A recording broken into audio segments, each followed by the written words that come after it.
एक बार की बात है, बहुत ही सुंदर राज्य था जहाँ रहते थे राजा, रानी और उनकी बेटी ऑलिव। वो उससे बहुत प्यार करते थे, इतना प्यार कि वो जो भी मांगती राजा रानी उसे ला कर दे देते। और उसने सबसे पहले जो कहा वो था, मुझे दे दो। हाँ, उसे जिद मनवाने की इतनी आदत हो गई थी कि बड़े होने के बाद अगर कोई उससे मदद मांगता तो वो उससे पूछती, इसके बदले में मुझे क्या मिलेगा ये बताओ। इतने सालों में उसके माता पिता ने उसे सब कुछ दिया था। वो अब भद्दे कपड़े पहनने लगे थे क्योंकि राजकुमारी ऑलिव ने उनके कपड़े भी छीन लिए थे। पूरा राज्य अब मेरा हो गया है। ऐसा कुछ बचा है जो नहीं है? ओह, पता नहीं सुई कहाँ गिर गई। ऑलिव, अच्छा हुआ तुम मिल गई। मुझे तुम्हारी मदद चाहिए। मदद चाहिए? हाँ, पता है तुम्हें, मेरी सुई नहीं मिल रही। लगता है वो सिलाई वाली सुई कहीं गिर गई है। मैं आपकी मदद जरूर करूंगी। बहुत प्यारी बेटी है मेरी, पर एक शर्त है, आपको मुझे बदले में कुछ देना होगा। रानी हैरानी में पड़ गई। पर मेरी बच्ची, मैं अपना सब कुछ तुम्हें दे चुकी हूँ, बस इस पुरानी ड्रेस को छोड़ के जो मैंने पहनी हुई है। आप शायद भूल गई हैं कि एक चीज है, और वो है आपका ताज। क्या? पर ये ताज तो रानी का होता है, और तुम अभी रानी नहीं बनी हो। मुझे तो हंसी आ रही है ये बात सुनकर। आपने रानी वाले कपड़े भी नहीं पहने हुए और आपके पास कुछ भी नहीं है माँ। हाँ, पर मैं... रानी को खुद पर शर्म आ रही थी और उसने अपना ताज ऑलिव को दे दिया। यस! ओह, आपकी सुई फूलदान के पास पड़ी है। अगर आप ध्यान से देखेंगी तो आपको मिल जाएगी। और ऑलिव खुद को आईने में देखने के लिए अपने कमरे में चली गई।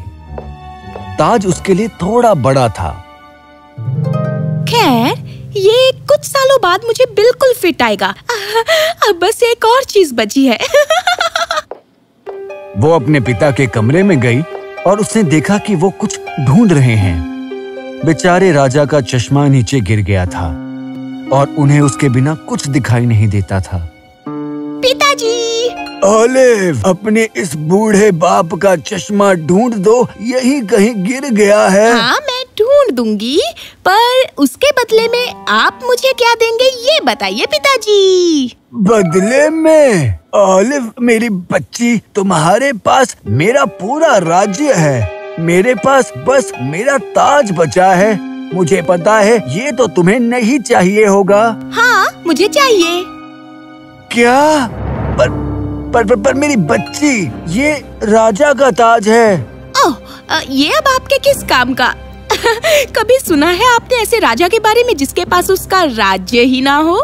बेचारे राजा को बहुत दुख हुआ और उसने शर्मिंदा होकर अपना ताज अपनी बेटी को दे दिया। ये ताज अब से मेरा है। अब इस जगह की हर चीज मेरी हो गई। राजा का ताज मेरे पास है। अब मैं आपको हुक्म देती हूँ, आप और आपकी रानी यहाँ से चले जाइए।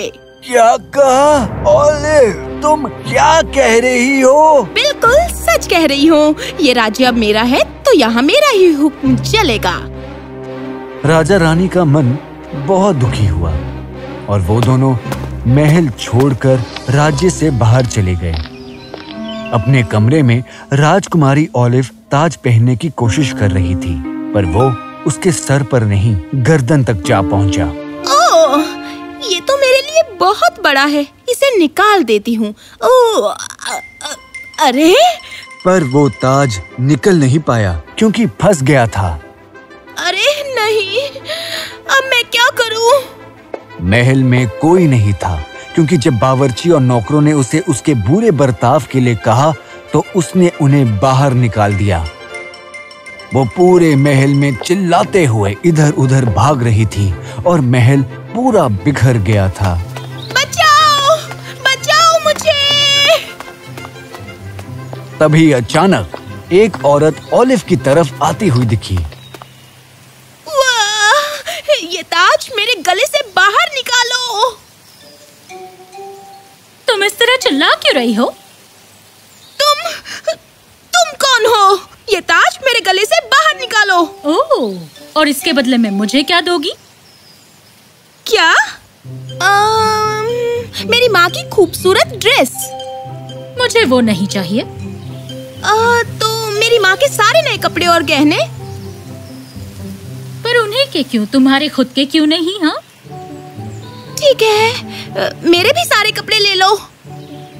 मुझे वो भी नहीं चाहिए।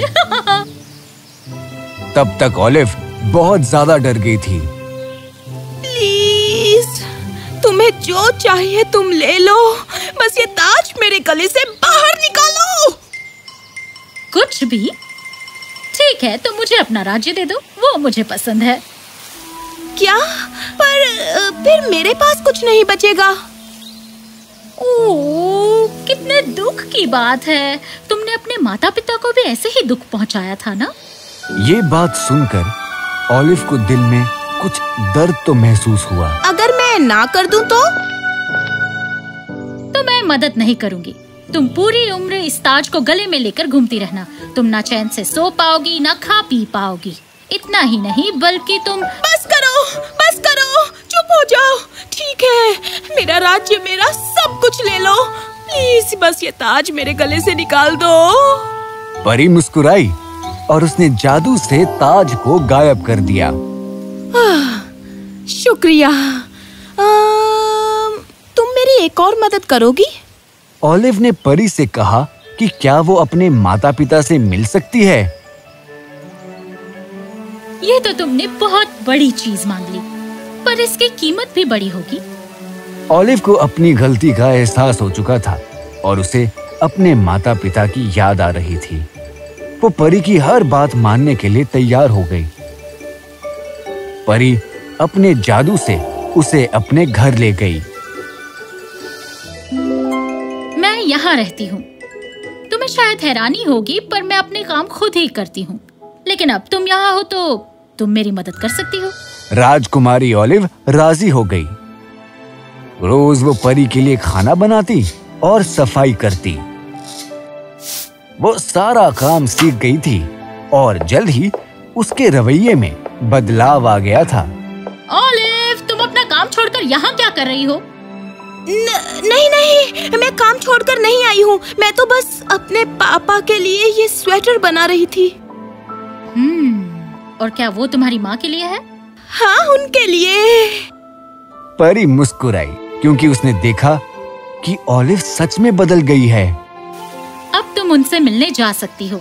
वो यहाँ से कुछ ही दूरी पर एक छोटे से घर में रहते हैं। मिट्टी के रास्ते पर तुम सीधे चलती रहना। ऑलिव खुश हो गई, पर मिट्टी को देखकर थोड़ा डर गई। उसने अपना सामान उठाया और निकल गई। अजीब बात है, मिट्टी के रास्ते के अलावा कोई रास्ता भी नहीं है यहाँ। चलते चलते वो ऐसी जगह पहुंची जहाँ से एक दूसरी सड़क निकल रही थी। उस पूरी सड़क पर चांदी और हीरे बिछे हुए थे और आगे उसे सोने के पेड़ दिखाई दे रहे थे। कितना सुंदर है, पर मेरे माता पिता के प्यार के आगे ये सोना चांदी कुछ नहीं। बस वो मुझे अभी भी उतना ही प्यार करते हो। वो मिट्टी के रास्ते चलती रही और फिर उसे एक छोटी सी झोपड़ी दिखाई दी। उसे वो झोपड़ी देखकर बहुत बुरा लगा। जब वो अंदर गई तो उसे और ज्यादा दुख हुआ। मैं अपने माता पिता के साथ ऐसा कैसे कर सकती हूँ? मुझे उन्हें यहाँ से जल्दी ले जाना होगा। उसने सोचा कि वो उनके आने से पहले उनके लिए खाना बनाकर रखेगी, जो उसने परी से सीखा था। और जैसे ही उसका खाना बनकर तैयार हुआ, उसने दरवाजा खुलने की आवाज सुनी। बिल्कुल सही वक्त पर आए। जैसे ही उसके माता पिता कमरे में आए, उन्हें यकीन ही नहीं हुआ। माँ, पिताजी, मुझे माफ कर दीजिए। प्लीज मुझसे नफरत मत करना। उसे रोते देख उन्होंने उसे गले लगा लिया। ओ मेरी बच्ची, कोई बात नहीं, हम तुम्हें अब भी उतना ही चाहते हैं। मेरी प्यारी ऑलिव, हम तुम्हें हमेशा प्यार करेंगे। ओलिव ने अपने आंसू पोंछे और उसे याद आया कि उसने खाना बनाया है। उसने अपने माता पिता को दिखाया। उसने अपने बनाए हुए तोहफे भी उन्हें दिए और वो हैरान हो गए। खाना खाते खाते उसने उन्हें ताज और परी के बारे में बताया। ओलिव की बातें सुनकर उन्हें महसूस हुआ कि उनकी बेटी कितनी बदल गई है और वो बहुत खुश हुए। माँ, पिताजी, चलिए घर चलिए, मैं आपका बहुत ख्याल रखूंगी।